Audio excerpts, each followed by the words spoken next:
वैसे तो मौके की सरकारों द्वारा बड़ी बड़ी बातें करना आम हो गया है कि इतने घर बना दिए और इतने घर बन रहे हैं, लेकिन एक ऐसा परिवार जो आज भी बिना आशियाने के रहने को मजबूर है और बिना रास्ते के है। लेकिन आज इस परिवार पर नजर पड़ी एक ऐसी संस्था की जो निस्वार्थ भाव से पिछले 2 सालों से लोगों की सेवा में जुटी हुई है। हम बात कर रहे हैं नूरपुर विधानसभा के अंतर्गत रणजीत बख्शी जन कल्याण सभा की। इस सभा द्वारा कई नेक कार्य आज तक किए जा चुके हैं, जैसे कि शिक्षा के लिए हर पंचायत में लाइब्रेरी खोलना, महिलाओं और लड़कियों को आत्मनिर्भर बनाने के लिए सभी महिला मंडलों को सिलाई मशीनों एवं ब्यूटी पार्लर के कोर्स करवाना और भी अनेक कार्य जो कि न तो आज तक नूरपुर विधानसभा में कोई विधायक करवा सके और न ही कोई सरकार है। लेकिन आज जब ये सभा नूरपुर विधानसभा के ग्राम पंचायत भलून वार्ड नंबर 7 गांव क्यारी में गुलाम रसूल के घर पहुंची तो देखा कि हालत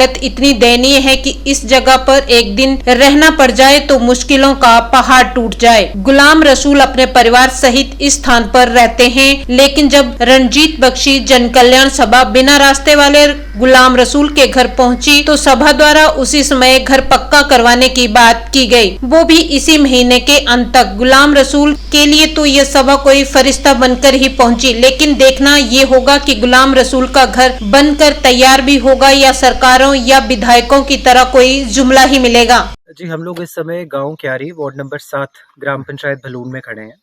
और मेरे साथ यहाँ पे मुरीददीन जी हैं और उनके बेटे हैं गुलाम रसूल जी। आप देख सकते हैं इनके पीछे जो इनका घर है, अगर आप इसको घर कह सकते हैं तो ये आपके सामने ही है। ये लकड़ियों के ऊपर किस तरह से इन लोगों ने अपना सेटअप किया है और आप इस चीज़ का यकीन नहीं मानेंगे कि पिछले 35 से लेकर 40 साल तक अपने बच्चों के साथ ये लोग यहाँ पर इसी प्रकार से रहते आए। ना इनके पास आज तक किसी तरह की कोई ज़मीन की अलॉटमेंट हुई है, जो अलॉटमेंट हुई भी थी उसके कागज़ स्ट्रेंजली कहीं पर गायब हो गए हैं।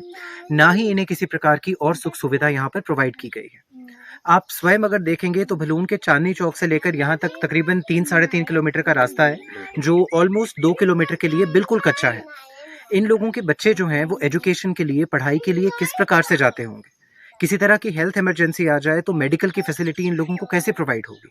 और ऐसा नहीं है कि यहाँ पर ये एक ही घर है, यहाँ पर कम से कम 10 से 12 घर हैं जिसमें 35 से 40 लोगों की आबादी है। और ये सब लोग जो हैं कम्प्लीटली भलून पंचायत में होने के बावजूद हर तरह की सुविधा से कट ऑफ हैं।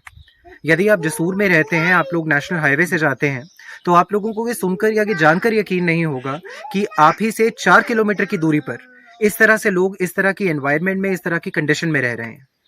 आज हम लोग रणजीत बख्शी जन कल्याण सभा की ओर से इनके लिए एक छोटे से घर का प्रोविजन तो करवाने लगे हैं, लेकिन आपके माध्यम से हम ये अपील करना चाहते हैं उन सभी लोगों से जो इस बात को सुन रहे हैं, जितने भी प्रतिनिधि हैं, चाहे वो पंचायत के प्रतिनिधि हों, चाहे वो नूरपुर कॉन्स्टिट्यूंसी के प्रतिनिधि हों या पुराने एक्स प्रतिनिधि हों, उन सबसे हमारा निवेदन है कि इस परिवार के लिए और ऐसे और जो परिवार यहाँ पर बस रहे हैं उनकी मदद के लिए आगे आएँ, ताकि ये लोग भी जो हैं एक डिग्निटी की, एक इज्जत की ज़िंदगी जी सकें।